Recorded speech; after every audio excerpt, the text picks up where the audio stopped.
Hi guys and welcome back to the Mighty Blues. My name is of course Cameron. Welcome back today to another video. It is the player ratings. Everton 0, Wolves 1 at Goodison Park. This evening, afternoon, whatever you want to call it, another absolutely disgraceful display. And it was just another episode, isn't it, really, of the Everton, the social experiment, Netflix exclusive. Because that's exactly what we are. We're a social experiment. This football club is destroyed and has been destroyed for the last however many years. If we go down this season, then we are not only fucked, but serious change needs to be made to this football club. But in fact, as I said in the instant match reaction, regardless of whether we go down or we stay up, serious change needs to be made. Now, it's the end for Farhad Moshiri, as far as I'm concerned. He's got to sell the football club. It's as simple as that. Bill Kenwright has got to go. Various other people at the top of the football club have got to be moved out. And 99% of that playing squad, 99% of those absolute frauds that call themselves footballers and turn up on a weekend with an Everton shirt on, need to be moved out the football club as well, because they're an absolute disgrace, and they don't deserve to call themselves Everton players. They really don't. In fact, most of them don't deserve to call themselves footballers, never mind Everton players. But there you go. We've lost another football game. We've lost another game that was a must-win. We've lost another game that we knew the importance of coming into this one. We knew this was going to be a big week. We've got Wolves and Newcastle at home, two very winnable games. Wolves are a decent side. They're not a great side. They're not an awful side. They're just a decent side. And once again, a decent side has turned up at Goodison and absolutely wiped the floor with us. And really ending this silly myth that we're a much better team at Goodison than we are away from home, and we're great at Goodison and we'll beat teams at Goodison. The reality of the situation is the games that we've played at Goodison under Frank Lampard, we've played a shocking Leeds team, a shocking Brentford team, a Sunday League team in Boreham Wood, and we played Manchester City. We only lost one of those games, and the one game that we lost was against the decent side. Yes, we fought and we worked hard, but we lost the game in the end. And again today, we've come up against a semi-decent team, and look what's happened. We've lost. We're fucking shite at home. We're shite away. We're just a shite football team full of shithouse players that don't care, are spineless, aren't arse, shouldn't be here, and are an absolute disgrace to themselves. They're an embarrassment. They're an absolute embarrassment. But not only are they a disgrace and an embarrassment and a spineless bunch of cowards and gutless dickheads, but they're also shit at footy as well, which just makes it 10 times better, doesn't it? But anyway, look, we've had the fury and the rage and the fume in the instant match reaction. If you haven't checked that out, then please do so after this video. This is the player ratings. We'll try and be a little bit more, constructive, I suppose, but let's be honest, we probably won't be, because how can we be very constructive about that? It was just another absolutely dreadful performance, another dreadful result, and we can't keep losing footballing games. Remember when we had 20 games to go and we were going to be alright? Well, how many games have we got to go now? 12, 13, we've still got Liverpool to play away, that's a defeat. Arsenal away, that's a defeat. Chelsea at home, probably a loss, let's be honest. United at home, probably a loss. Newcastle on Thursday, I think we'll get bounced left, right and centre. I really do. So yeah, I haven't listened to Frank Lampard's post-game press conference, but I think he said something along the lines of, we deserve more out the game. Listen, the reality is, Frank Lampard should be coming out and saying these players are an absolute disgrace. They're gutless, they're spineless, and they're an absolute disgrace. But he's not going to, is he? Because he's the manager, and that would get him sacked. But the reality is, that response would be the only one that I think would make most Evertonians go, do you know what? You're spot on there. Anything else that you're saying is just glorifying it, because we were a disgrace today and we've been a disgrace for weeks. But anyway, let's get straight into it. We'll start with Jordan Pickford in goal. Jordan can get a 6 out of 10. I don't think he was particularly at fault for the goal. He didn't really have much to do, to be perfectly honest with you. Wolves didn't have an awful lot in the game either. It wasn't like they absolutely battered us, but that's the reality of the situation. Teams don't have to turn up and absolutely batter us. Teams don't have to turn up and be absolutely brilliant to beat Everton at Goodison. They just have to turn up and be able to kick a ball, and they'll beat Everton at Goodison. They'll beat Everton, anywhere, because we're just that bad, whether it be at home or away. Yeah. As I said, Jordan didn't really have much to do, and in doing that, didn't really do much wrong. Don't think he was at fault particularly for the goal. Made the odd 1 or 2 saves, I suppose, which is all he had to do. Distribution was very 50-50, I thought. At times it was very good, at times it was very bad. But yeah, he's probably our least problematic player, isn't he, really? He's probably the one that we can spend the least time talking about, because he didn't really do anything wrong. So yeah, Jordan can get a 6. Mikalenko at left back. Mikalenko's getting a 4. Listen, he worked hard. He ran round, and obviously, we understand the situation that he's in, and we understand the situation that he's in his personal life at the moment. But the reality is, he wasn't very good. It's as simple as that. I'm not going to sit here and give him extra points because of what's going on. I'll judge him on the game of football, and he wasn't very good. Defensively, he got turned inside out a couple of times, a couple too many times. He got caught positionally a couple of times as well. He just wasn't particularly good today. And listen, I'm not going to sit here and say it's the end of the road for me or whatever. That would just be stupid. He's still very, very young, and he's still got a lot to learn and a lot to improve on. And I'm sure he will improve on that. As I said, he's new to the league, he's new to the country. He's still very, very young anyway. Even when he was playing in Ukraine, and he's got a lot going on his plate from a personal. From a personal standpoint, which is fair, but the reality is he wasn't particularly good today. I think his positional wise caught him a couple of times. I think when he was 1-on-1 with attackers, I think he got done too easily. I think he was too easy to read. I think he was too easy to telegraph, and I think the Wolves forward line found it far too easy to move the ball around them, which isn't particularly a good thing. But yeah, he can get a 4. John Joe Kenny was started as a sort of centre in the 3, but obviously ended up at left back. John Joe's getting a 1 today, and he's lucky to get a 1, to be honest with you. Again, up until the sending off, I don't think he was particularly awful. His passing was poor, but he was trying to make things happen again. He was working hard. He was trying to move the ball. He was trying to give absolutely everything. You could see that there was that little bit of determination from him. But the reality is he hasn't lost us the game, because I still think we'd have lost the game regardless of him being sent off. But he severely, ultimately his sending off really did solidify that we weren't going to get anything out of that game. And when you've got a must-win game at home and you've got players putting in stupid challenges, and yes, were they weak challenges, were they soft challenges? Yes, they absolutely were. But when you're on a yellow card and you've just been given a yellow card, the last thing you do is stick a foot in again, and ultimately put yourself in under that risk of being sent off. And Michael Oliver, let's be honest, didn't need any excuse to send an Everton player off today. He's a dreadful referee. And he absolutely hates Everton. So again, it's just amateur by John Joe Kenny. It's really, really amateur. It's schoolboy. It's just losing your head. And for me, any conversation of John Joe being given a new contract has just gone out the window there. And I know you could say, he's made one mistake, but he's played well for the last few weeks. He's done okay. He's held himself. He's a very limited footballer. Let's be honest, he's a very limited footballer. He doesn't bring anything going forward. Defensively, he's not great. He's okay on the ball, and he'll put a tackle in. But in terms of being a Premier League standard footballer, he is very, very limited. And today, again, I'm not going to say he lost us the game, but getting sent off in a situation like that with 15-20 minutes to go when we really needed to push for an equaliser was just stupid for me. Absolutely stupid. And yeah, he's getting a 1 for that. Ben Godfrey, next to him at centre-back, I'm going to give Ben Godfrey a 5. He done a better job than what Michael Keane has done recently, which is, I suppose, a positive. He, defensively again in the first half, I thought he done okay. I actually felt sorry for the two centre-backs in the first half, because the amount of times when they actually had the ball and they were looking around and looking for movements and looking for players to actually run off them and create a bit of space and create a bit of, movement for themselves, and nobody did. Everybody just stood still. The midfield today was an embarrassment. The forward line ran and worked hard, and certainly Anthony Gordon and Richarlison, but there was nothing there for them. There was no movement. But the amount of times both centre halves were sort of stood, and we're almost looking and screaming as if to say, "Move, somebody move,"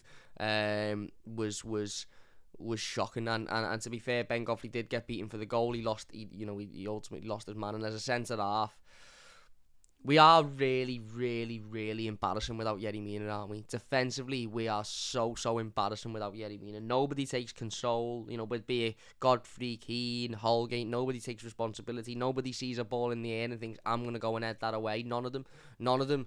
You know, and every game, every week before a game, be it home or away, you see Ashley Cole out on the pitch with the players, the defenders before the game, the centre backs practicing the headers, you know, throwing the ball at them and practicing them heading away. Yet when a situation comes in a game where they've got to head it away, they don't. So I'm gonna give Ben a 4 instead of a 5 because he was at fault for the goal. But again, you know, he's better than Michael Keane because he's faster, he's quicker on the ball, but he's still not a leader, is he? He's still not going to go and take control. He's still not going to go and take responsibility. He's still not going to, you know, scream at other players to get in position or go and win every header or go and, you know, win every tackle that is to be won. It's still, you know, I like Ben Godfrey. He's a good defender and he's a good player. And again, he's very, very young, so he'll learn a lot. And I'm sure in the future he'll be a top centre-back. But the reality is at the moment we need more than Ben Godfrey. And today he was at fault for the goal. Yeah. He maybe could have and should have done more. So, yeah, you're getting a 4. Mason Allgate next to him is getting a 3. Again, in the first half, I actually thought he done okay. I thought he held the ball well, made a couple of good interceptions, made a couple of good blocks. But in the second half, he was just absolutely all over the place. Absolutely all over the place. And also, he reverted back to the... If you've got the ball, instead of actually getting my head up and looking for a pass or playing an easy pass, I'm just going to lump it forward. I'm going to completely waste possession. I'm going to lump it forward, and I'm going to hope that somebody up there can take the ball down or make something happen or do something with it. And the reality of the situation is that's not good enough when you're A, a Premier League footballer, and B, in a relegation battle. That just simply isn't good enough. And yeah, I think Mason done that far too often today. We know he's a very limited footballer. We know he's a very limited defender, but you really, really can't. You know, you can't have that in a relegation battle. You can't have a bunch of bang average shithouses when you're in a relegation battle. It's as simple as that, and that's exactly what we've got. So Mason gets a 3, and then Sheamus Coleman on the right hand side. Sheamus is getting a 1. He's just. Again, listen, I love Sheamus Coleman, and he's been at the club for years, and he always gives everything, and he works hard, and he battles, and he's got that desire, and he's got that commitment. Understand that completely. Shouldn't be starting games of football for Everton, and he pissed me off, Sheamus, today. He really, really pissed me off, because I'll tell you why he pissed me off. Because there was a situation where Wolves had a Wolves player being fouled. He was lying on the floor. They took a quick free kick, and then they put the ball out of play. And Anthony Gordon had the ball and had it as a throw-in, and rightly so, wasn't going to give them it back, because why would you give them it back? They carried on, they played on, and then they put the ball out of play. Why would you play giving them back? Sheamus Coleman almost demanded that Anthony Gordon gave them it back. Now, I get that it's good sportsmanship and it's the right thing to do in terms of being a nice sportsman or whatever. Fuck sportsmanship. Fuck being a good sportsman. Fuck being, you know, a likeable character or a likeable person on the pitch. We're in a relegation battle. We need more players who go, no, fuck off, you put it out, so we're taking the throw in and we're keeping possession. End of story. We need more of that shithousery. We need more of that, you know, we need good shithouses, not bad shit. We've got a group of shithouses. We need the good type of shithouses, players that aren't afraid to upset other players on opposition teams, players that aren't afraid to do everything that they can to win a game of football. And this Everton squad almost does everything they can to not win a game of football, but as long as that other players think they're dead sound, then that's all that matters. I think Sheamus is got a bit of that in him, to be honest. I think he's got a bit of, as long as people think I'm a nice guy, then, and I'm sure he is, I'm sure he's an absolutely lovely guy, and again, as I said, it's not his fault that he's constantly being relied on and being persisted on. It's the fault of the club, and ultimately the club for not replacing him, and then when we did replace him with a kid who's clearly not ready or clearly not good enough. But the reality is, we're in a relegation battle, and the last thing Sheamus Coleman should be doing is shouting at players to give throw-ins back when we don't actually have to do that. So he's getting a 1. He's getting a 1. Into the midfield then, Abdoulaye Doucouré can get a 2. I don't think he was very good today whatsoever. Abdoulaye Doucouré, I think he was all over the place. I think his movement was poor. I think his movement off the ball was poor as well. And yes, he was doing the job of 2-3 players. I understand that he didn't have Alan next to him. I completely get it. But the reality is he wasn't very good. He wasn't very good today. On the ball, he was poor. He kept cutting back. He kept you know, reverting to getting the ball back to the defence instead of actually moving it forward and trying to create something. Off the ball, as I said, his movement was poor. It was really poor. You know, whatever you think about it, that's the truth. And yeah, he just didn't have a good game today. He wasn't very good. It's as simple as that. He wasn't very good. Is he a very good footballer? That's to be questioned, I think. He works hard, he runs around, he's athletic, he's got a lot of pace. Technically wise, probably not. Donnie Van Der Beek, he can get a 1. I think he was marginally worse than Decore. Some people will disagree, some people won't. But again, just not good enough today. Not good enough, not committed enough into challenges. The amount of times that, as I said in the instant match reaction, the ball got lumped up by Wolves' goalkeeper. I can't remember what his name is. Wolves' goalkeeper, and Raul Jimenez was allowed to not only take the ball down, but take it down on his chest, flick it round his shoulders, keep it up 14 times, and you know, sign the ball and give it to a fan before Donnie Van Der Beek or Decore got anywhere near him was a disgrace. The midfield today was just simply awful, absolutely awful. He was nowhere near the ball, he was nowhere near the play. They were all absolutely, the pair of them, were absolutely abysmal. And Donnie Van Der Beek, that was, you know, albeit only his, 4th, 5th performance in an Everton shirt, it was by far his worst performance in an Everton shirt as well. He was, you know, I thought he was poor last week against Tottenham, but he was poor today. And he started okay. First half, he looked good, but second half, I just thought he was very, very poor. Some people will disagree with that, and that's fine, but that's my opinion. I just don't think he was very good. I really, really don't think he was very good.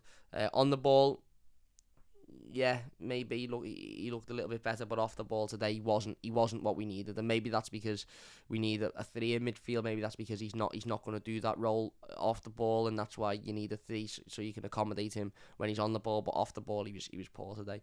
And then the front 3.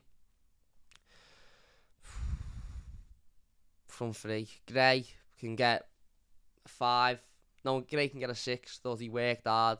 Thought he was trying to make things happen. Thought he was trying to take players on, trying to get that directness, trying to get that movement, trying to get that, you know, ability to take a player on and move the ball around and, you know, actually show a little bit extra. But the reality is, you know, let's be honest, nothing come for him, did it? But it was his first game back. He's been out injured, you know, all of that sort of stuff. I understand it. So, you know, Gray can get a 6. Richarlison can get a 6.5. In fact, no, yeah, Richarlison can get a 6.5.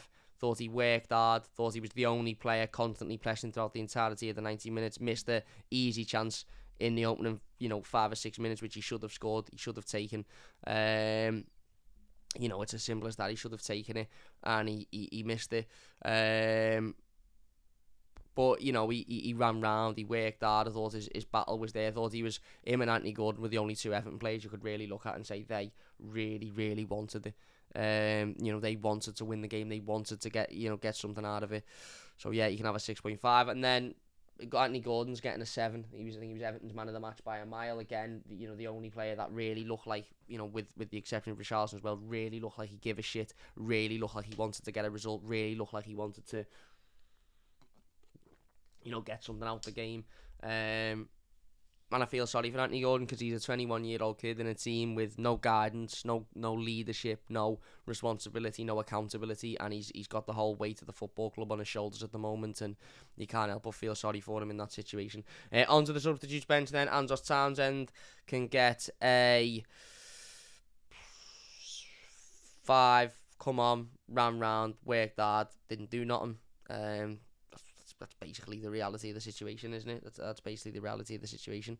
And then Dele Alli's getting a 1 as well, to be honest with you. It might be harsh.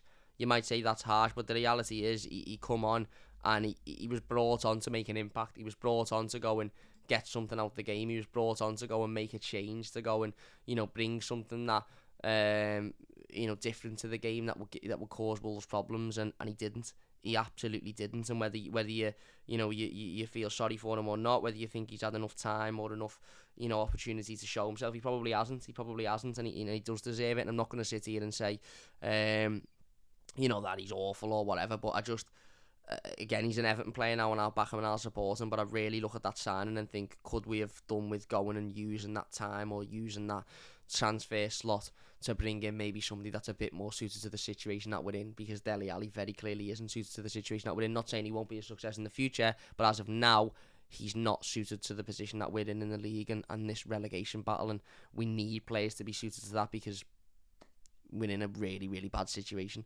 But yeah, there you go. They are the player ratings. If you agree, then let me know. If you disagree, let me know, and let me know what your player ratings are. The instant match reaction is up on the channel if you want to check it out. Lampard today, you can get a 1. I think he got it wrong tactically, but I just don't really know what. I just don't really know what he's meant to do with a squad full of gutless shithouses who aren't very good at football. What's he meant to do in this situation? I don't get it. But anyway, look, there you go. If you have enjoyed this one, please do leave a like. It only takes a second if you're new to the channel. Don't forget to subscribe. Check out the instant match reaction if you haven't already as well. We'll be back either tomorrow or Tuesday with the review, so look out for that one. Big thanks for watching. Another defeat, another disaster, another episode of the Everton shit show. There you go. Hope you enjoyed today's episode. Anyway, big thanks for watching, and we'll see you later.